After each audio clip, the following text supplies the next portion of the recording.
अस्सलाम वालेकुम एवरीवन, मेरे की डेस्टिनी व्लॉग में आप सभी का वेलकम है। यहाँ पर गुलमर्ग से निकलकर हमारा जो सेकंड डेस्टिनेशन होता है वो पहलगाम होता है, और पहलगाम की फ़र्स्ट मॉर्निंग और क्या ब्यूटीफुल सा व्यू है। और we had an amazing breakfast, और ब्रेकफास्ट करने के बाद मैं तुरंत बाहर निकल जाती हूँ। और कहीं और जाने की ज़रूरत ही नहीं थी, क्योंकि जो हमारा लोकेशन था वो बहुत ही ज़्यादा बेस्ट था। और ये कुछ व्यू आप देख सकते हो हॉस्टल का। Hostel is kind of a place जहाँ पर आप फ्रेंड्स ग्रुप के साथ जाकर स्टे कर सकते हो। और यहाँ पे डॉर्म्स बेड्स होती हैं जहाँ पर आप स्टे कर सकते हो। और बहुत रूल रेगुलेशन वाला होता है, बहुत ज़्यादा वाला भी नहीं होता है हॉस्टल की तरह, बट रूल्स रहते हैं। यहाँ पे आप देख सकते हो कि आपको अपने स्लीपर पहले उतारने होते हैं, और फिर वहाँ के पर्टिकुलर स्लीपर होते हैं वो पहनने होते हैं। और सभी मेरे जो ग्रुप में हमारी जो कलीग थी वो सो रही थी, तो मैंने सोचा लेट्स एक्सप्लोर द हॉस्टल। और मैं जब ऊपर गई तो बहुत ब्यूटीफुल सा हॉल रूम था, और वहाँ पे कश्मीरी आर्किटेक्चर की बहुत सारे ऐसी चीज़ें रखी हुई थी। और सिटिंग अरेंजमेंट भी आप देख सकते हो, ये थोड़ा सा अरेबिक स्टाइल है। और मैं जब हाइल में रहती थी, और मुझे याद है कि वहाँ पे जो हमारा सिटिंग एरिया था वो कुछ इसी तरह था। वहाँ पे कुछ सोफ़ा वगैरह नहीं रहता है। और तो आप ये देख सकते हैं कि बहुत ब्यूटीफुल सा था। और ये हमारा रहा डाइनिंग एरिया, जहाँ पर हम ब्रेकफास्ट कर सकते हैं, हम डिनर कर सकते हैं।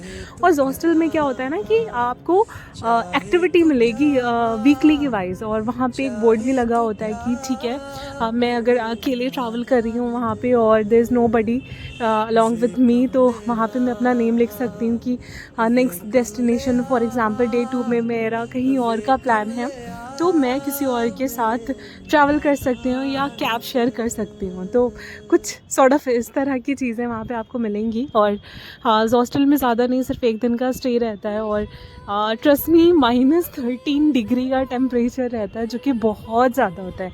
और लगातार स्नोफॉल हो ही रहा था। और ये रहा Pahalgam, the winterland, the milky winterland. और ये सारे क्लिप मैं आपको बता रही हूँ कि मैंने इंस्टा पे देखा था, और जब मैंने रियल में फ़ील किया तो I can't express what I feel exactly right now, कि नहीं शेयर कर सकते। और बहुत खूबसूरत सा व्यू। और ये जो रिवर वाला पार्ट आप देख सकते हो, ये मैं मतलब मैंने कैब वाले भैया से कहा था कि भैया वो वाला पार्ट कहाँ मिलेगा जहाँ पे हमें ऐसा रिवर जाता रहता है। तो उन्होंने बताया कि बस वो रास्ते में मिलने वाला है। और जब मैंने देखा रोड के साइड में, तो मैं बस पागल हो गई थी कि बहुत खूबसूरत है माशाल्लाह। और सच में ये कलमात है फ़बी आला रब्बिकुमा तुकज़्ज़िबान, की तुम अल्लाह की किन किन नेमतों को ठुकराओगे। तो बेशक कश्मीर आ गए ये तो पता चल गया कि हम अल्लाह की नेमत को हम ठुकरा सकते ही नहीं हैं।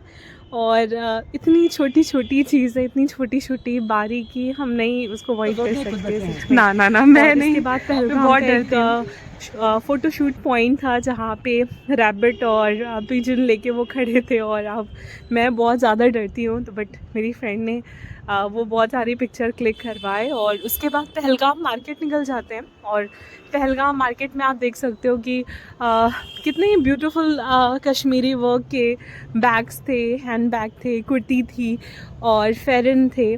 तो कुछ शॉपिंग वहाँ से हम लोगों ने की, और स्नोफॉल स्टार्ट हो गया था।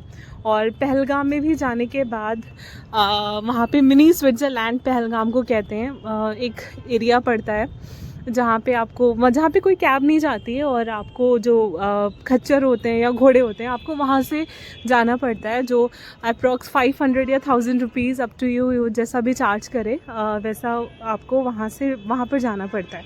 तो स्नोफॉल स्टार्ट हो गया था, और उसी दिन हमारा फ़्लाइट टिकट भी था श्रीनगर एयरपोर्ट से दिल्ली के लिए। और फिर हम निकल जाते हैं कि कोई रिस्क हमें नहीं लेना चाहिए, थोड़ा पहलगाम को एक्सप्लोर किया। और ज़्यादातर ये होता है ना कि अगर आप विंटर टाइम में जा रहे हो कश्मीर, तो आपको हर जगह सिमिलर ही व्यू दिखेगा, बहुत डिफरेंट नहीं दिखेगा। बट आप समर टाइम में जाओगे ना, तो समर टाइम में कुछ अलग सी चीज़ें आपको दिखेंगी। फॉर एग्ज़ाम्पल श्रीनगर में आप ट्यूलिप गार्डन देख सकते हो, पहलगाम का अलग व्यू है, और बेताब वैली है जहाँ पर बेताब मूवी की शूटिंग हुई थी। तो बहुत सारी चीज़ें आपको मिल जाएंगी। बट इन विंटर टाइम आपको सारी चीज़ें सेम ही दिखेगी। तो स्नोफॉल बहुत ज़्यादा स्टार्ट हो गया था और हम इंजॉय करते हुए हम आगे बढ़ रहे थे। Thanks for visiting here. तो इंशाल्लाह ज़िंदगी रही तो एक बार फिर से कश्मीर जाएंगे। और कश्मीर का ये होता है कि एक बार अगर आप कश्मीर जा गए हो तो मतलब बार बार आपका मन करेगा कि ठीक है एक बार फिर से जाते हैं। और सच में कहते हैं ना कि वहाँ जाके हमें सांस आती है। ये तो एक मुहावरा है, बट ऐसी फील आपको आएगी कि नहीं एक बार तो ज़रूर ट्राई करना चाहिए। और ये रहा बैग का शॉप जो कि श्रीनगर हाईवे पर पड़ता है। और नेहा जो कि मेरी बहुत करीबी मेरी एक बेस्ट फ्रेंड है, तो वो बैट ले रही थी अपने बेटे के लिए। और यहाँ पे आप अभी सचिन तेंदुलकर का भी जो एक विज़िट था कश्मीर में, वो भी वहाँ से बैट लेकर आए थे, क्योंकि यहाँ पे जो वुडन यूज़ होता है बैट बनाने में वो बहुत ही फेमस होता है और काफ़ी दिन भी चलता है। और मेरे श्रीनगर वाले व्लॉग में भी आपने देखा होगा कि जो हाउस